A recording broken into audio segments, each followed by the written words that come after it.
ऑल्केमी एक ऐसी रसायन शास्त्र जिसमें लोहे से सोना बनाने की विधि है। पर क्या ये मुमकिन है? क्या ऐसा कोई पत्थर जिसे लोग पारस का पत्थर कहते हैं या मणि आज भी कहीं दबी हुई है जिसकी खोजकार खोज कर रहे हैं?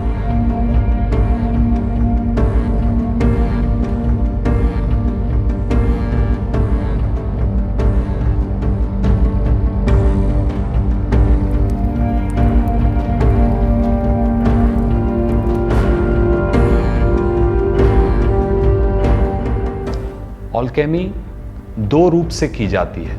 एक तो स्पिरिचुअल ऑल्केमी जिसमें मन, शरीर और आत्मा के वननेस की तरफ काम किया जाता है, और एक होती है फिजिकल ऑल्केमी जिसमें 7 धातुओं का वर्णन है। 7 धातु जिसमें tin, lead, mercury, copper, gold, silver and iron. इसमें सबसे सर्वश्रेष्ठ धातु गोल्ड को कहा गया है।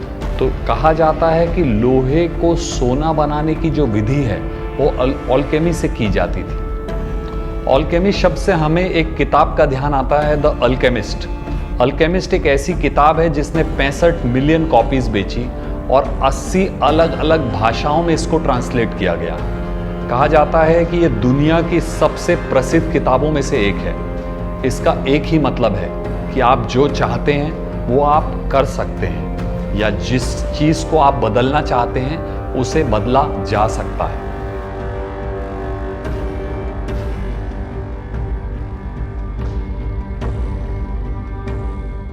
हमारे ऋषियों की एक और रासायनिक खोज, जो खोज अमृत को बनाने की या अमृत को ढूंढने की थी, जो एक यूनिवर्सल फॉर्मूला देती थी जिससे आदमी कभी ना बीमार हो, एक बीमारी मुक्त दवाई, या जिसे हम दूसरे शब्दों में अमृत कहते हैं। ये भी रासायनिक शास्त्र का एक ऐसा खोज है जिसे खोजने में हमारे ऋषि मुनियों ने कई पीढ़ियां बिता दी, और इसका वर्णन हमारे पुराण और हमारे वैदिक लिटरेचर में काफ़ी बार बार आता है।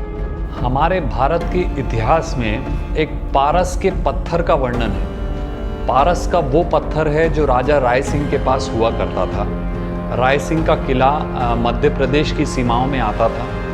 ये एक ऐसा पत्थर था जो किसी भी धातु के संपर्क में आकर उसे सोना बना देता था, जिसकी लड़ाई कई सदियों तक चली, और इस पत्थर की खोज आज भी कई लोग कर रहे हैं। उस किले के शेष और अवशेषों में इस पत्थर की ढूंढ और खोज आज भी जारी है।